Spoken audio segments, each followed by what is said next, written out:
Hello guys, ഇന്ന് നമുക്ക് Rubik's ക്യൂബിൻ്റെ third layer എങ്ങനെയാണ് സോൾവ് ചെയ്യുന്നത് നോക്കാം. ഇതൊരു സ്റ്റെപ്പ് ബൈ സ്റ്റെപ്പ് ആയിട്ടാണ് നമ്മൾ സോൾവ് ചെയ്യാൻ ശ്രമിക്കുന്നത്. മൊത്തം 4 സ്റ്റെപ്പാണുള്ളത്. ഓരോ സ്റ്റെപ്പും ഡീറ്റെയിൽഡ് ആയിട്ട് തന്നെ പറഞ്ഞിട്ടുണ്ട്.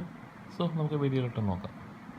ചില ആളുകൾക്ക് ഫസ്റ്റ് 2 ലെയർ സോൾവ് ചെയ്ത് കഴിയുമ്പോൾ തന്നെ മഞ്ഞ ക്രോസ് കിട്ടും. അങ്ങനെയുള്ള ആൾക്കാർക്ക് ഓക്കെയാണ്. അല്ലാത്ത ആൾക്കാർക്ക് ചെറിയൊരു ഫോർമുല ചെയ്യണം ഈ മഞ്ഞ ക്രോസ് കിട്ടാൻ വേണ്ടിയിട്ട്. അതെന്താണെന്നുള്ളത് നമുക്കിപ്പോൾ നോക്കാം. ഫസ്റ്റും സെക്കൻഡും ലെയർ സോൾവ് ചെയ്ത് കഴിഞ്ഞിട്ടുള്ള ഓരോ കേസസ് നമുക്ക് നോക്കാം. ഓക്കെ, ഫസ്റ്റ് കേസിലേക്ക് നമുക്കൊന്ന് പോയി നോക്കാം. ഇനി പറയുന്ന കാര്യങ്ങൾ ഫസ്റ്റും സെക്കൻഡും ലെയർ സോൾവ് ചെയ്തതിന് ശേഷമുള്ള കാര്യങ്ങളാണ്. ഓക്കെ ഓക്കെ യെല്ലോ ക്രോസ് കിട്ടാൻ വേണ്ടിയിട്ട് ചില ആളുകൾക്ക് ഇവിടെ മാത്രമേ യെല്ലോ ഉണ്ടാവും, ചില ആളുകൾക്ക് ഒരു എൽ ഷേപ്പിൽ യെല്ലോ ഉണ്ടാവും, ചില ആളുകൾക്കൊരു ഇവിടെ യെല്ലോ ഇവിടെ യെല്ലോ ഇവിടെ യെല്ലോ ഉണ്ടാവും. ഓക്കെ, ചില ആൾക്കാർക്ക് ക്രോസ് ഉണ്ടാവും. അങ്ങനെ ക്രോസ് കിട്ടുന്ന ആൾക്കാർക്ക് ഈ ഇക്വേഷൻ ചെയ്യേണ്ട. ഈ ഒരു നടുക്ക് മാത്രം യെല്ലോ കിട്ടുന്ന ആൾക്കാരാണെങ്കിൽ ഞാൻ ഈ പറയുന്ന ഇക്വേഷൻ 3 തവണ ചെയ്യണം. ഒരു എൽ ഷേപ്പ് കിട്ടുന്ന ആൾക്കാരാണെങ്കിൽ, അതായത് എൽ എന്ന് പറഞ്ഞാൽ ഇങ്ങനെയോ അല്ലെങ്കിൽ ഇങ്ങനെയോ അല്ലെങ്കിൽ ഇങ്ങനെയോ അല്ലെങ്കിൽ ഇങ്ങനെയോ എങ്ങനെയെങ്കിലും ഒരു എൽ ഷേപ്പ് കിട്ടുന്ന ആളുകളാണെങ്കിൽ ഞാൻ ഈ പറയുന്ന ഇക്വേഷൻ 2 തവണ ചെയ്യണം. അതായത് സ്ട്രൈറ്റ് ലൈൻ ചെയ്യുന്ന ആൾക്കാരാണെങ്കിൽ ഈ ഇക്വേഷൻ 1 തവണ ചെയ്യണം. അപ്പോൾ നമുക്ക് കറക്റ്റ് ഒരു ക്രോസ് കിട്ടും. ഇപ്പോൾ നമുക്ക് നടുക്ക് മാത്രം യെല്ലോ വന്നിട്ടുണ്ട്. ആ ഒരു കേസിൽ എന്താ ചെയ്യേണ്ടതെന്ന് നോക്കാം. നമുക്ക് ആ ഇക്വേഷൻ ഒന്ന് ഉപയോഗിച്ച് നോക്കാം. Okay,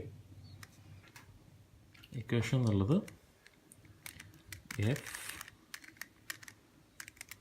R U R dash U dash F dash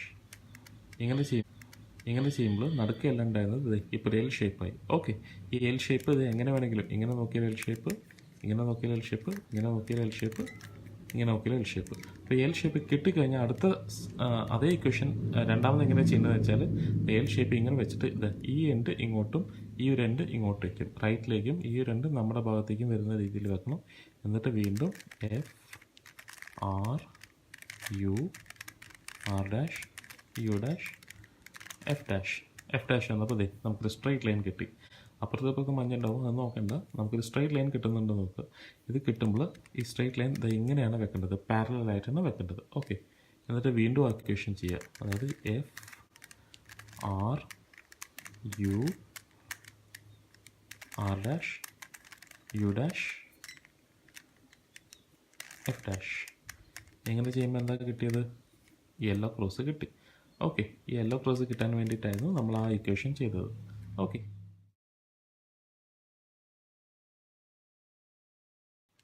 yellow cross കിട്ടിക്കഴിഞ്ഞാൽ അടുത്ത നമ്മുടെ എയിം എന്നുള്ളത് ഈ സൈഡ്, അതായത് യെല്ലോയുടെ ഈ സൈഡുകൾ മാച്ച് ആവണം.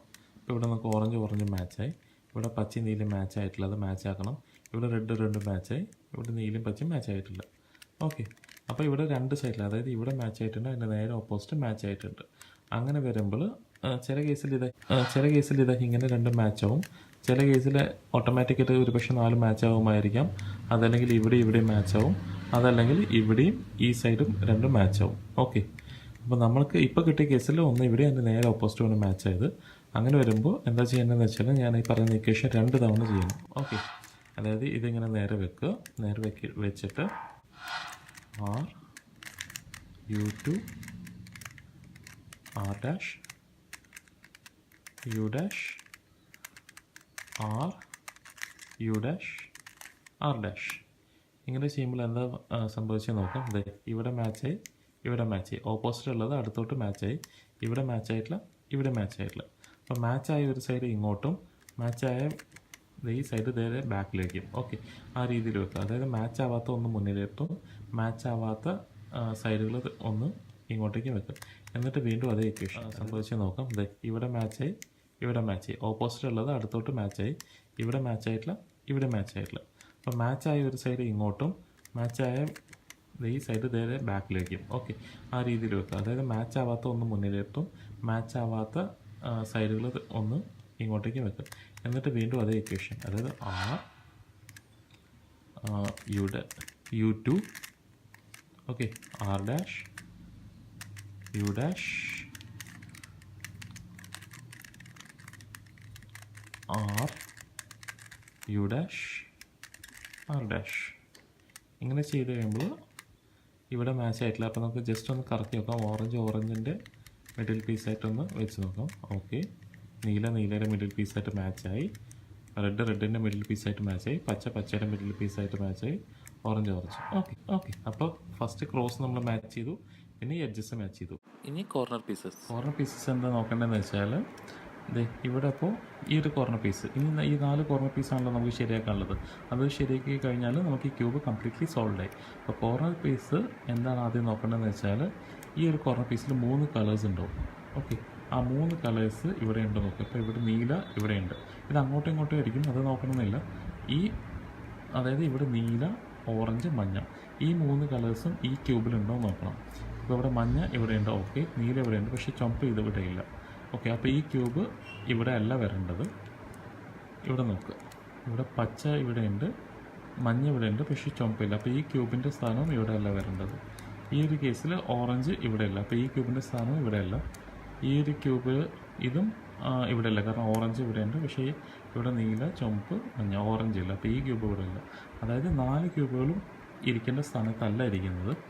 അങ്ങനെ വരുമ്പോൾ ഒരു ഇക്വേഷൻ എങ്ങനെ വേണമെങ്കിലും പിടിക്കാം. കാരണം എന്ന് വെച്ചാൽ 4 ക്യൂബുകളും തെറ്റിയാണ് കിടക്കുന്നത്. അതല്ല, നേരെ മറിച്ച് ഒരു ക്യൂബെങ്കിലും ശരിയാണെങ്കിൽ, ഉദാഹരണത്തിന് ഈ ക്യൂബ് ഇപ്പോൾ ഇവിടെ നീല ഓക്കെ, ഇവിടെ മഞ്ഞ ഇവിടെയുണ്ട് ഓക്കെ, ഇവിടെ ചുമപ്പ് വരികയാണെങ്കിൽ ഈ ക്യൂബ് ഇങ്ങനെയാണ് പിടിക്കേണ്ടത്. ഓക്കെ, ഇങ്ങനെ പിടിച്ചിട്ട് വേണം നമ്മൾ ഫോർമുല ചെയ്യാൻ വേണ്ടിയിട്ട്.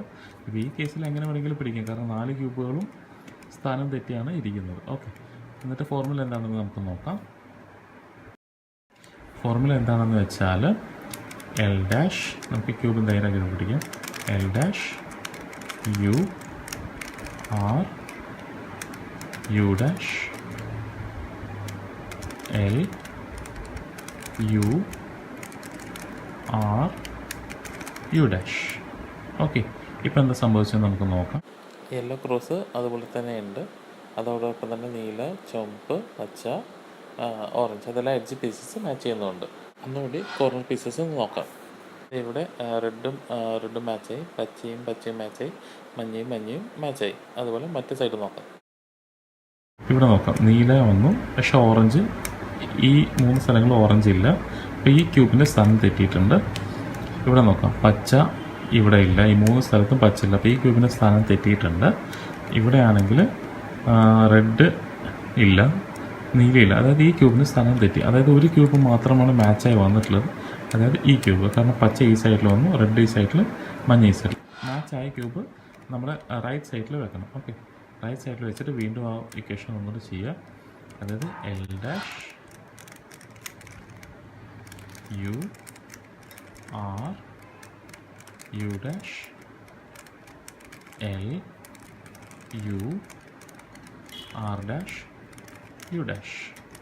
ഓക്കെ, നോക്കാം, ക്രോസ് ഒന്നും മാറിയിട്ടില്ല, എഡ്ജസ് മറ്റേ സൈഡുകൾ റെഡ്, പച്ച, ഓറഞ്ച്, നീല ഓക്കെയാണ്. ഇനി കോർണർ പീസസ് നോക്കാം. മഞ്ഞ ഇവിടെ, ഈ കോർണർ പീസിൽ മഞ്ഞ ഇവിടെ വന്നു, ഓറഞ്ച് ഇവിടെ വന്നു, പച്ച ഇവിടെ വന്നു. ഈ സൈഡ് നോക്കാം, റെഡ് ഇവിടെ വന്നു, പച്ച ഇവിടെ വന്നു, മഞ്ഞ ഇവിടെയും വന്നു. ഓക്കെ, റെഡ് ഇവിടെ വന്നു, മഞ്ഞ മുകളിലുണ്ട്, നീല ഇവിടെ വന്നു, ഓറഞ്ച് ഇവിടെയുണ്ട്, നീല ഇവിടെയുണ്ട്, മഞ്ഞ ഇവിടെയുണ്ട്. അതായത് 4 പീസും കറക്റ്റ് സ്ഥാനത്താണ്, പക്ഷേ അത് അങ്ങോട്ടും ഇങ്ങോട്ടും മാറാനുണ്ട്, അത്രയേ ഉള്ളൂ. കളേഴ്സ് കറക്റ്റാണ്, ക്യൂബിൻ്റെ സ്ഥാനം അവിടെയാണ്, ഒരു പക്ഷേ അങ്ങോട്ടും ഇങ്ങോട്ടും തിരിഞ്ഞ് വരണം എന്നുള്ളത് മാത്രമേ ഉള്ളൂ. അപ്പോൾ എന്താ ചെയ്യേണ്ടതെന്ന് വെച്ചാൽ അതോടുകൂടി ഓൾമോസ്റ്റ് കഴിഞ്ഞു, നമ്മുടെ ക്യൂബ് കഴിഞ്ഞ്. ഇനി ജസ്റ്റ് ലാസ്റ്റ് ഒരു സിമ്പിൾ ഒരു ഫോർമുലയോട് ചെയ്താൽ ക്യൂബ് കംപ്ലീറ്റ്ലി സോൾവ് ആയി. അതെന്താണെന്ന് നോക്കാം. ഇവിടെ ഇപ്പോൾ യെല്ലോ റൈറ്റ് സൈഡിലോട്ടാണ് പോകേണ്ടത്, നിൽക്കുന്നത്.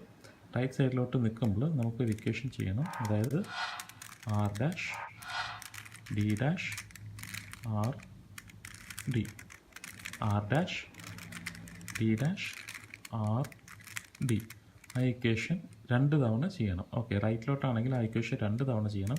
എന്നിട്ട് ഒന്നും ചെയ്യരുത്, ഈ അപ്പർ ലെയർ മാത്രം ഒന്ന് തിരിക്കുക. ഓക്കെ, മുകളിൽ നോക്കി അറിയാം, വേറെ ഒന്നും ചേഞ്ച് ചെയ്യരുത്. താഴത്തെ ഫുൾ കോളായിട്ട് കിടക്കുന്നതുകൊണ്ട് തോന്നും, അതൊന്നും ഇപ്പോൾ മൈൻഡ് ചെയ്യേണ്ട, ജസ്റ്റ് അപ്പർ ലെയർ മാത്രം തിരിക്കുക. ഓക്കെ, ഇവിടെ യെല്ലോ ഒന്നുമില്ല, വീണ്ടും ഇങ്ങോട്ട് തിരിക്കുക. അപ്പോൾ ഇവിടെ ഒരു യെല്ലോ നമ്മളെ ഫേസ് ചെയ്താണ് ഇരിക്കുന്നത്. ഓക്കെ, അങ്ങനെ വരുമ്പോൾ നേരത്തെ ചെയ്ത ഇക്വേഷൻ 4 തവണ ചെയ്യാം. R dash D dash R D, R dash D dash R D, R dash D dash R D, R dash D dash R D. ഇനി നോക്ക്. ഓക്കെ, മുകളിൽ കംപ്ലീറ്റ് മഞ്ഞയായി. എന്ത് തിരിച്ച് ജസ്റ്റ് അപ്പർ ലെയറിൽ നിന്ന് തിരിച്ച് അതിൻ്റെ സൈഡിൽ കൊണ്ടുപോയി വെക്കുക. Cube completely സോൾവായി. ഓക്കെ, ഇത്രയേ ഉള്ളൂ തേർഡ് ലെയർ. തേർഡ് ലെയറിൽ ഒരല്പം ഇക്വേഷൻസ് വരും, പക്ഷെ അത് ഒരു 2-3 തവണ ചെയ്താൽ സുഖമായിട്ട് നമുക്ക് തേർഡ് ലെയറും സോൾവ് ചെയ്യാം. ഓക്കെ, അപ്പോൾ ഈ വീഡിയോ എല്ലാവർക്കും മനസ്സിലാകുന്ന വിധത്തിലാണെന്ന് വിശ്വസിക്കുന്നു. ജസ്റ്റ് ഒന്ന് ട്രൈ ചെയ്യുക. ഒരു 3-4 വട്ടം ട്രൈ ചെയ്ത് കഴിയുമ്പോൾ നമുക്കിത് മനസ്സിലാവുന്ന കേസേ ഉള്ളൂ. തേർഡ് ലെയർ കുറച്ച് ബുദ്ധിമുട്ടാണ്, പക്ഷേ നമുക്ക് ഒരു 3 തവണയും 4 തവണയും നമ്മൾ കണ്ടിന്യൂസ് ആയിട്ട് ചെയ്യുമ്പോൾ നമുക്ക് ഓട്ടോമാറ്റിക്കായിട്ട് നമുക്ക് മനസ്സിലാവും. 4 സ്റ്റെപ്പായിട്ടാണ് ഈ വീഡിയോ ഞാൻ ചെയ്തിട്ടുള്ളത്. സ്റ്റെപ്പ് 1 എന്നുള്ളത് യെല്ലോ ക്രോസ് ഉണ്ടാക്കുക. സ്റ്റെപ്പ് 2 എന്നുള്ളത് ആ എഡ്ജസ് എല്ലാം മാച്ച് ചെയ്യുക. സ്റ്റെപ്പ് 3 എന്നുള്ളത് കോർണേഴ്സ് ഒന്ന് കറക്റ്റ് ചെയ്യുക. സ്റ്റെപ്പ് 4 എന്നുള്ളത് ക്യൂബ് കംപ്ലീറ്റ് ആയിട്ട് സോൾവ് ചെയ്യുക. ഓക്കെ, അങ്ങനെ 4 സ്റ്റെപ്പുകളാണ് തേർഡ് ലെയർ സോൾവ് ചെയ്യാൻ വേണ്ടി ഉപയോഗിക്കുന്നത്. ഓക്കെ.